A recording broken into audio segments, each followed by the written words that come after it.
which you have to deal with, whether this part is part of yourself or part of somebody you carry with you, somebody with whom you haven't got a situation finished. Right now we are in a studio and we just talked about the stage fright. As Gestalt therapy is exclusively interested in the now, and our aim is to learn to cope with whatever happens. And right now what happens is a certain amount of stage fright. So let's sample a bit. Will you take the hot seat? And tell me how you experience your stage fright. My hands are very cold and wet. Yeah. Very wet. And I have this little paper. Can you imagine doing this to me? Tearing you? Yeah. Yes. Now come tear me apart. I'm scared to death. I'm scared of you, I Now guess. put me in that chair. Can I talk to you? Yes.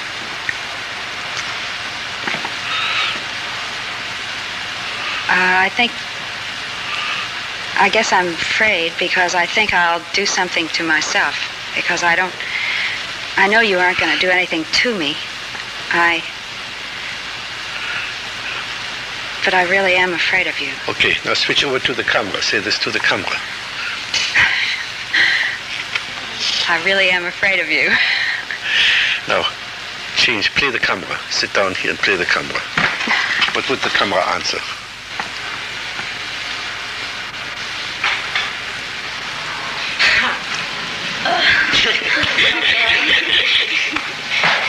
If you had some words, some feeling as camera, what would you say? Talk to that girl that was so frightened. I see you sitting there. I see you nervous. I see you unsure. I see you as okay. Now be yourself again. What would you say? Go on with the dialogue. I feel better. I'm not so concerned right now. I feel more at ease. Yeah. You see, this always happens. If you assimilate some of the projection and you realize what you're dealing actually only with a fantasy, something you invest, and if you take back what you have given up, whatever energy or experience you have disowned, given to the world, and it becomes your own, then you grow. You integrate this foreign material. All right, will you try this? Change the hot seats. My hands are very cold and wet. And I'm going inside very fast right there. But otherwise I feel supernaturally calm. Supernaturally calm? Yeah. So it might be that your calmness is phony. Yeah. All right, now close your eyes. Withdraw into your body. What do you feel physically? Hammer, hammer, hammer, hammer. Right there. Can you exaggerate this hammer, hammer, hammer? Make noises with it. Down. That Do this sure with... feels better. That's right. We do.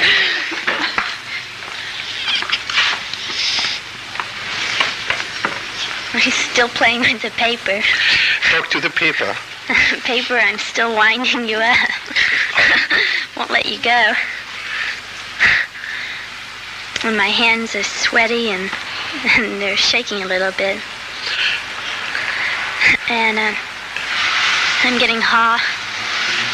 Do you hear your voice? Yeah, I'm getting scared. Of what?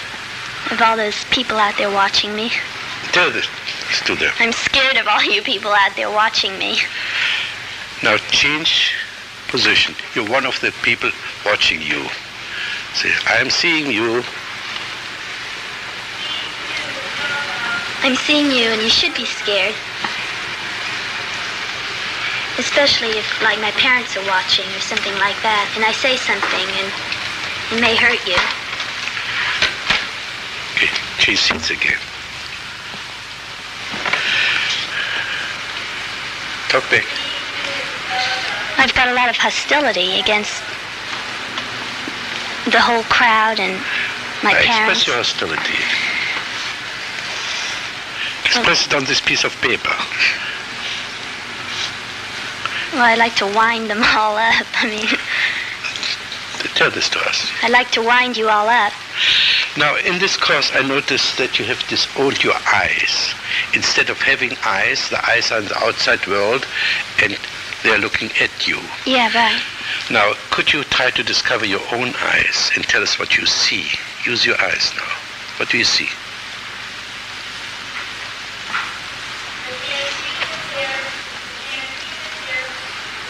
And I see that I'm scared. That's not what you see. This is what you imagine. Well, all I see then are cameras and... Yeah. And shapes and darkness. Uh-huh. Do you see just people sitting there? Ah, you're waking up? Yeah. This is what I call the mini Satori.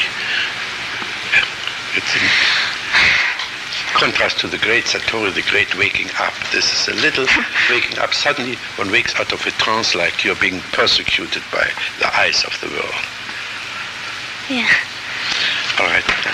Let's deal with your stage fright.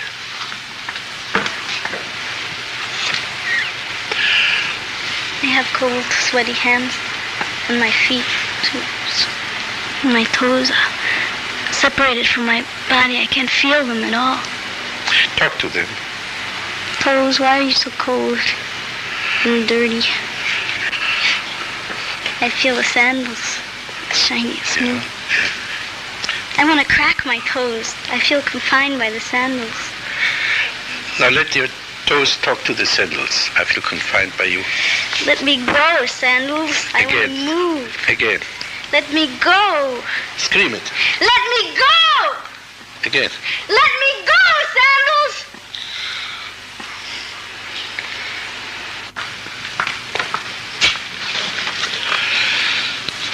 Now, the way to cope with dreams in Gestalt therapy is this.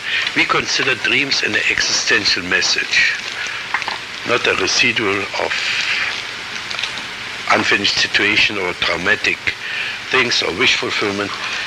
And we have to find out what is the message we get from our dreams. There's something else in the dreams that has to be understood.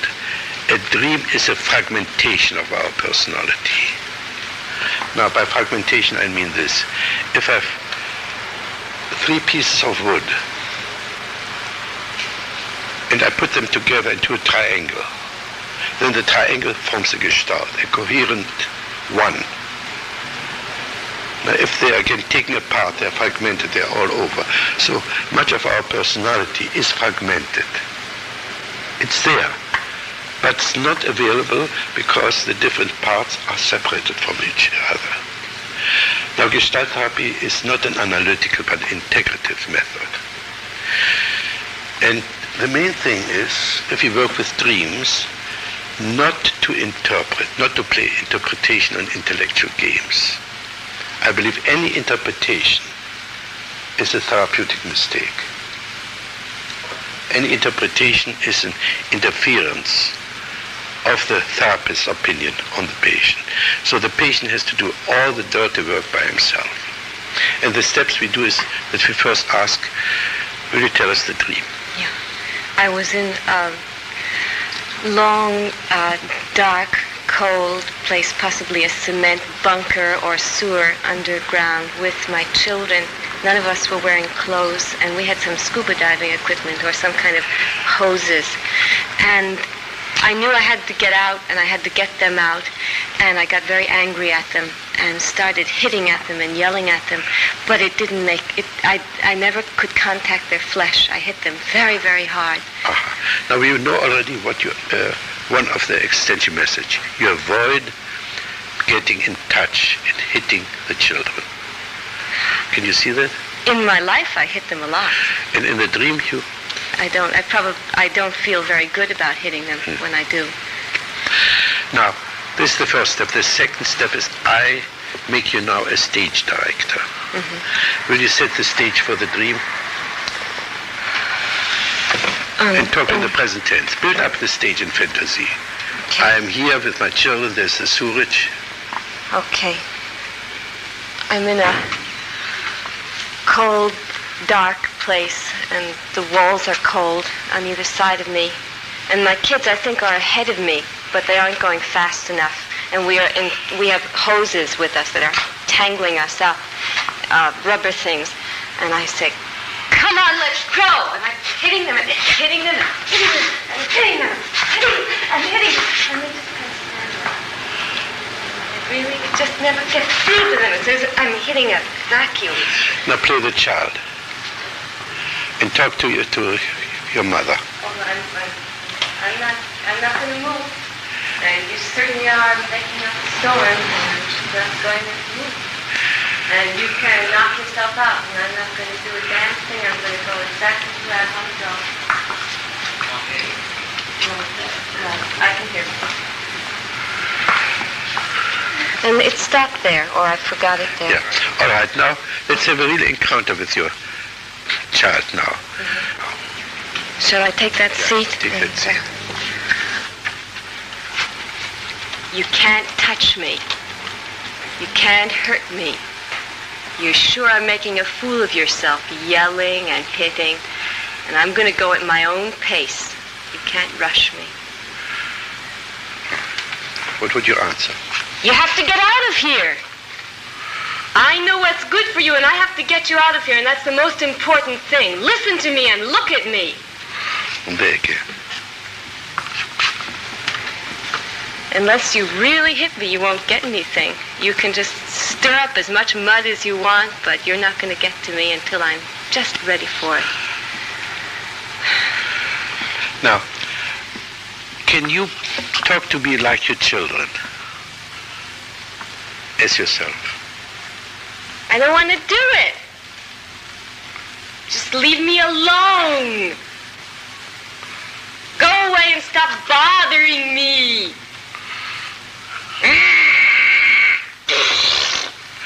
Now be your own age and talk in the same spirit, but express yourself as you are to me. You just leave me alone. You can't touch me. You can't do a thing to me. You can strike out, you can look away, you can be bored. It really doesn't make any difference. And I pick up the fact that I'm going to go like that. What kind of person are you playing now? What kind of role? It's a mixture. It's very haughty. Yeah. And it's a little tiny bit seductive also. Yeah. The dream was so powerful when it was happening. Yeah. It had the strongest physical response I've ever had from a dream, an unpleasant one. And I don't know why it isn't even stronger, why I'm not going into orbit with it, you know? Maybe it's such a stalemate. All right. Do you feel anything of this till now? I can summons it up. I'll tell you why I thought the dream was so important to me after I had it. Because when I get very angry, I turn often that anger, or I used to turn it in just like that. And I'm not really going to hurt myself, but I tried as hard as I could. Sometimes I would even pinch myself, but I was never going to Now do this to me. Now notice when you do this, you hold your breath. Yeah, oh, it's real holding breath. Yeah. Now do it again and breathe at the same time.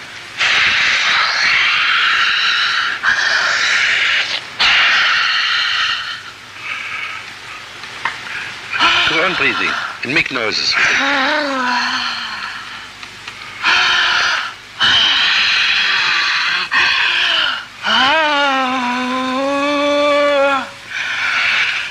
What do you feel now? a lot more power. Yeah.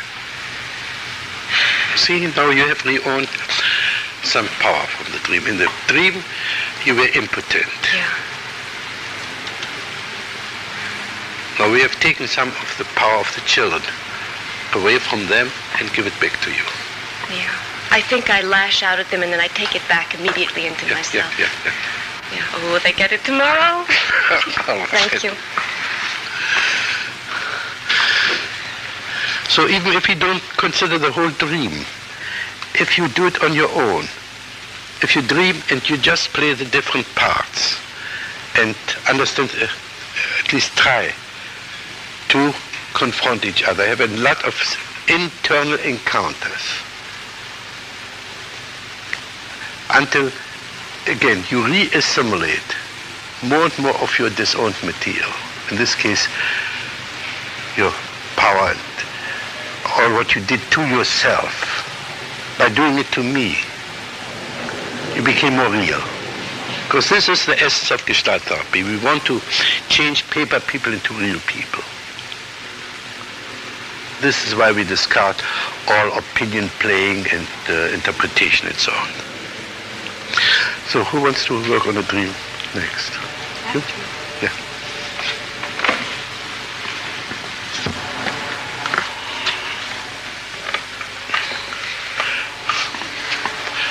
In order to make a shortcut, let's do something on the surface phony.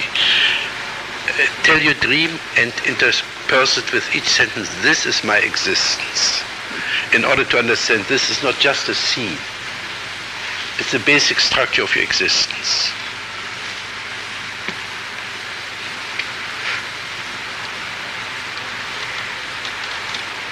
Then I should speak in the now for this dream, I think. I am on top of a tall tower. This is my existence. I have to interrupt you because there's some expression going on. Don't interrupt it, please. Tell me what you're doing with your hands. I don't know. Let your right hand talk to your left hand. I'm rubbing you. It feels good to press hard, to squeeze those fingers. I like to squeeze you. Say this again. Too. I like to squeeze you. Now, what does the left hand answer? I'm passive. I like that. I feel good. Now, we don't know yet to what degree we find here a right-left split. The right hand, the right side usually expresses the male aggressive motoric practical side. The left is the emotional, the female, the receptive side. So, all right, now let's go back to the dream. I'm on top of a tower, and the tower is going around. It's a tall tower, like the tower at the World's Fair in Seattle. And it's spinning around and around and around. Can you say, this is my existence? This is my existence. I'm spinning around and around and around. I'm thrown off the edge, and I'm clinging over the side. And this is my existence.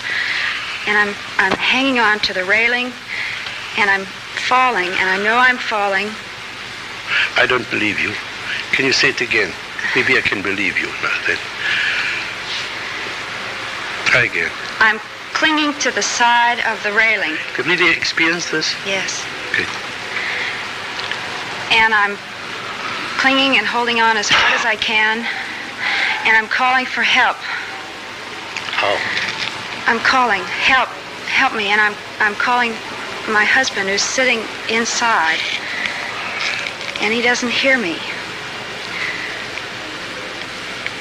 And my children are there someplace also. Now put your husband in that chair and call him for help. Bob, come and help me. Bob, I'm falling. Come and help me. Please come and help me. Do you hear your voice? Can you hear your voice? Say it again and see whether your voice expresses what you feel.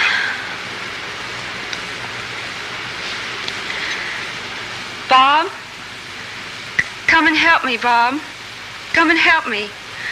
I need your help, Bob. I need you. Say this again. I need you. Again. I need you. Again. I need you. What does he answer?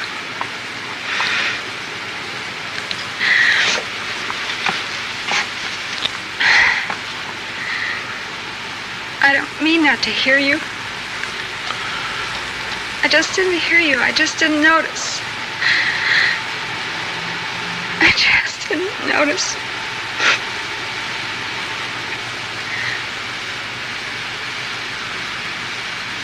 I want to help you. Take your seat again.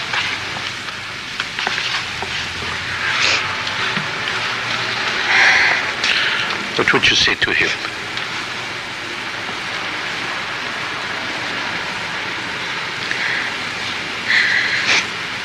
I'm mad because you don't hear me.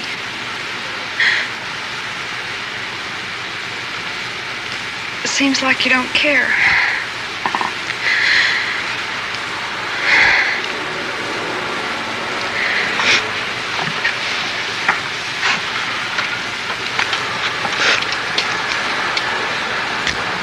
I do care, Bobby. And this again. I do care, Bobby. Again. I do care, Bobby. Change again.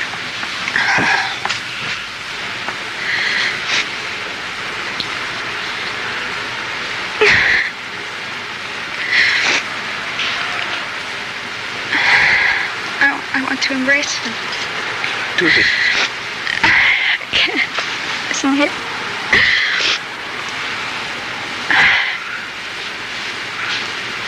Did you get the message?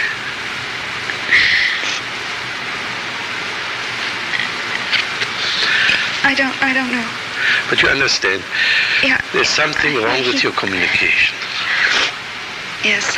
And you play the blaming game. He is to be blamed. Yes. It could be that you don't know how to touch him, how to communicate with him. Well, there's so much more in the dream. You are desperate, clinging, and so on.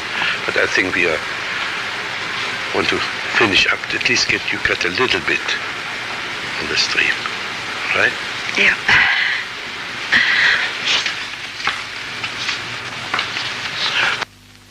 We started out being involved with the situation here, and everyone had stage fright.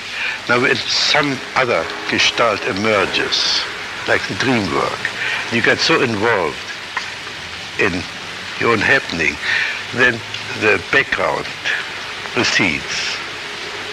You become real in a different way. Now one could take one dream and take up every little item, not just the different people, but the different things. And this would be enough to achieve a complete integration. But what mostly happens is that after a dream is worked through and some of the fragmented pieces integrated, we get another dream that shows more what's going on and already simplifies. You see, especially when you have these nightmares, which are the real frustration, self-frustration dream. And you stop frustrating yourself, you stop interfering with yourself. Then you start to blossom out and be in touch with the world and so on. So let's have another try at dreams. Will you come? Now again, go back into the dream. As long as you dream, the dream seems to be absolute real. The most absurd dream appears to be real, and this is absolutely justified because what you dream is real. It's a different language. So what is your dream? I was in a department store, like Macy's, but Just talk already in the present tense. Enter the dream. I'm in a department store, but it doesn't have any limit to the floors. It goes on and on and on. You can go up the escalator. My mother was waiting outside in the cold, and she was hunched over in a black coat. And I went in to go shopping, and... You see that you immediately kill the aliveness of the dream, and well, I don't yet expect from you a real cooperation, and also the dream confirms this. But at least try to stay in the present tense. I'm in a department store. Your mother is waiting outside. My mother is waiting outside. She's in a black coat. I go inside. What are you doing with your left hand? I'm chopping my leg. You're chopping your leg. Go on chopping your leg.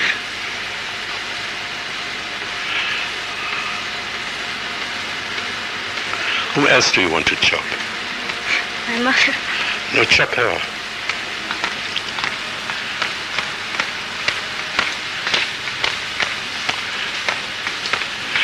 And at the same time, it indicates that your mother is your leg.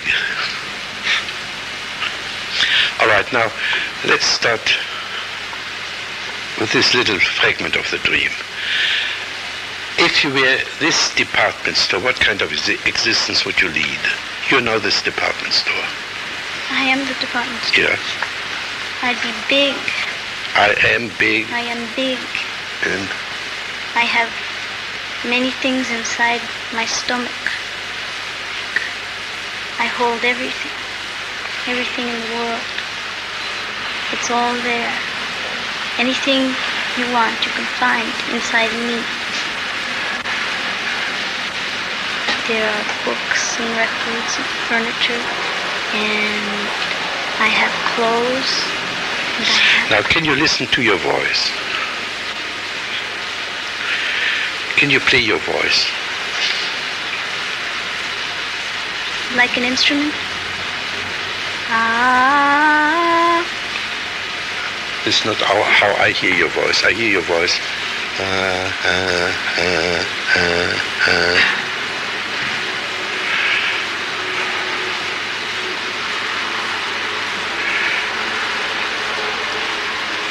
I can't hear it. That's right. You don't hear your own voice. You don't hear. All right. Now, be your mother. Nanny, Julie, where are you? What are you doing? Why don't you call me? Talk back. Because I'm not you. I'm not you. You don't have to know everything that's happening in my life. Change seats. But I'm all alone now. I don't have anybody anymore. Now go on writing in the script between you and your mother. I have to be myself. I want to tell you, because you never listen. But I have to live my own life. I'm not you. Does she hear you? Does she hear you? What? I don't think you're me. I don't expect you to be like me. I have my own life. You know that.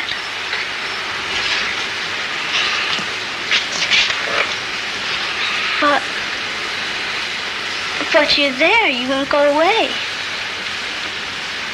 Let's do something phony. Let your mother go into the department store. See what she would experience there. Play your mother in the department store. Well, Judy, look, here's a nice dress. Don't you think this would look good on you? It just will make you look older.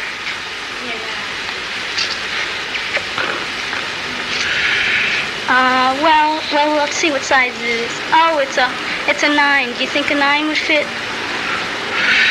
Okay, now you are allowed to talk back to her or talk with her when she says, wouldn't this fit, and so on. But I don't like that. I don't like the color. But you, what color do you want? I want red.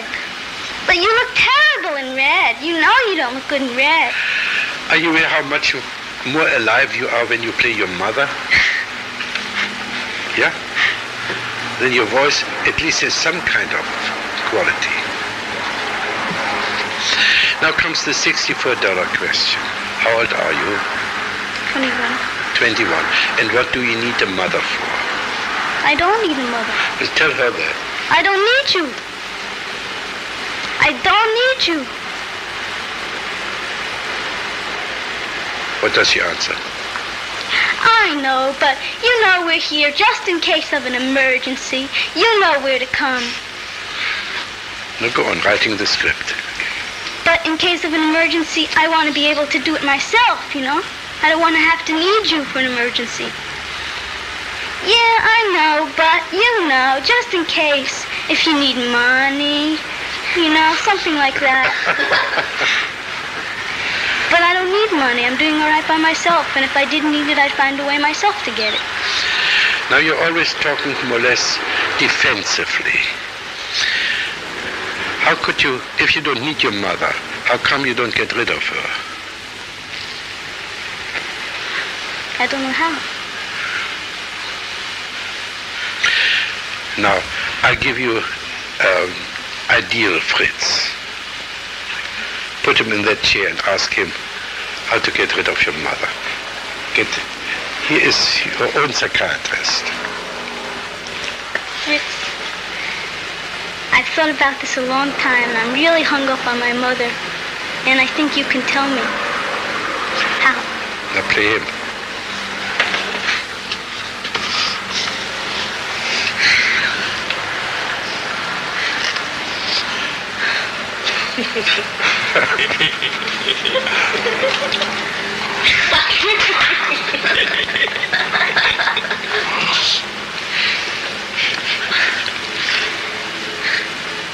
Make me your mother.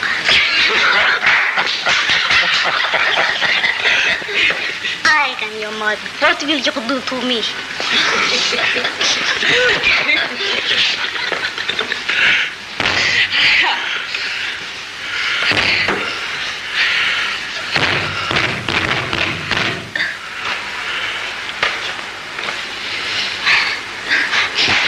What do you feel now?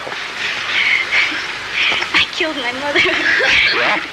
Okay, now play the dead mother.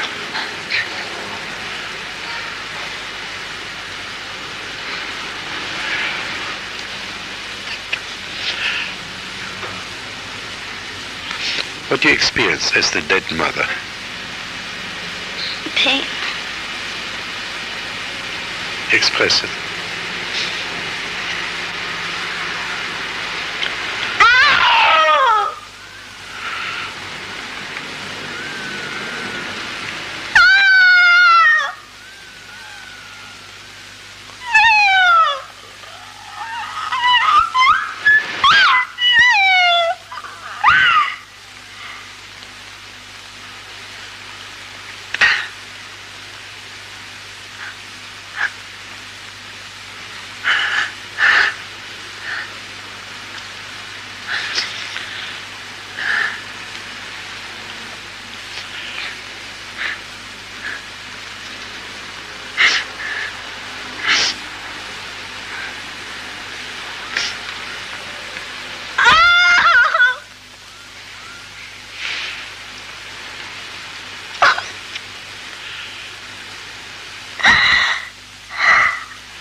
Have you any idea what happened? I don't have an idea.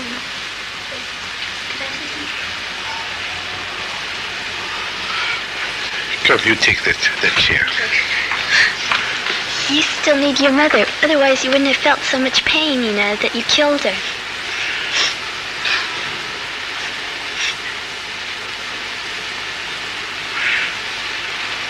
You see, you're thinking for her.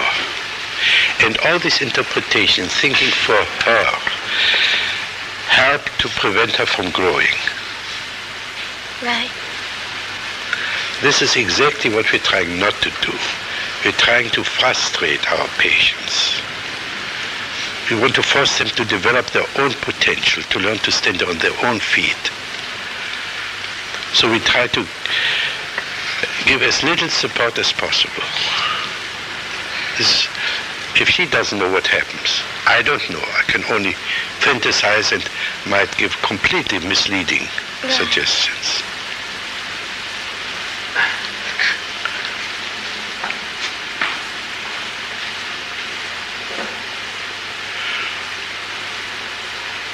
What do you feel now?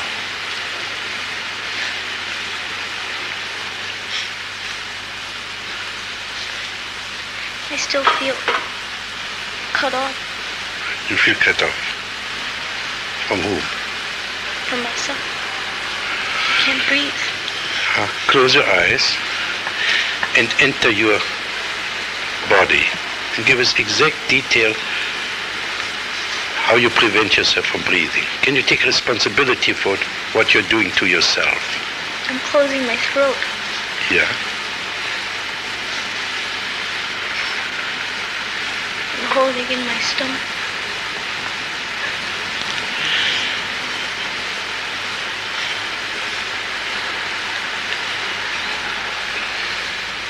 Tighten my mouth.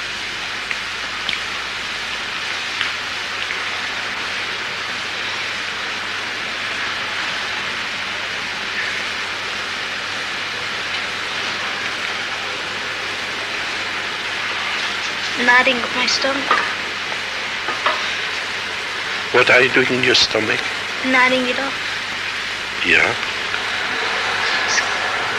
Now, can you do all this, what you're doing to yourself, to your mother now?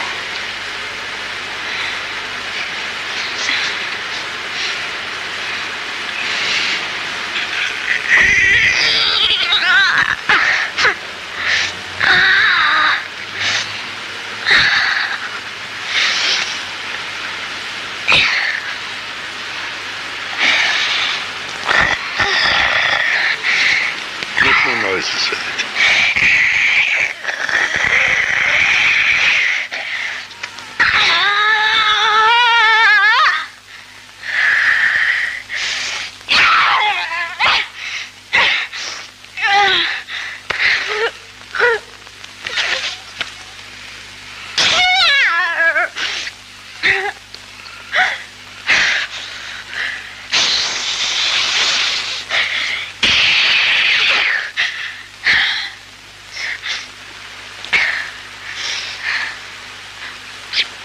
What do you feel now? I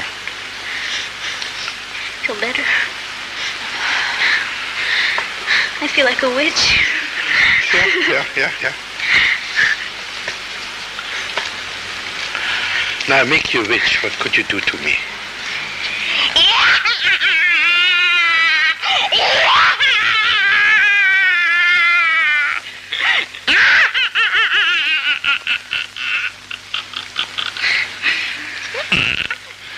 Enjoy being a witch?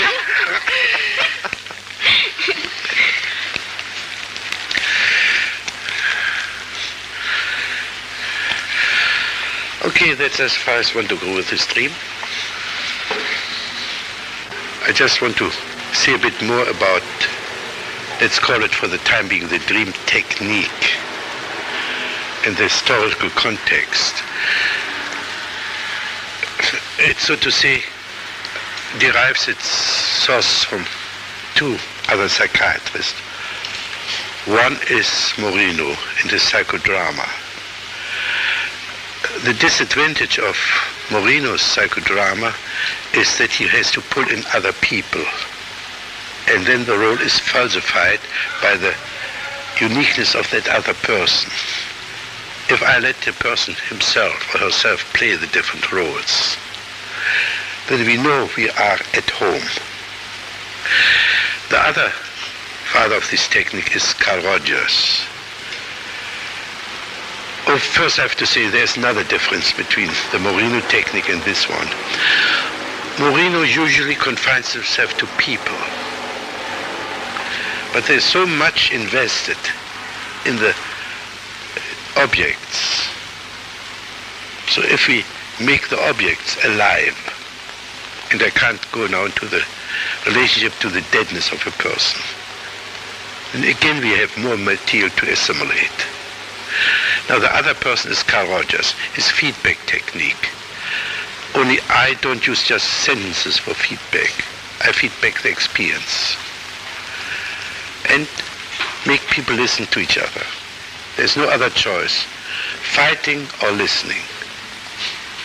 If the UN would listen instead of fighting, we would have peace. But who has ears, who listens?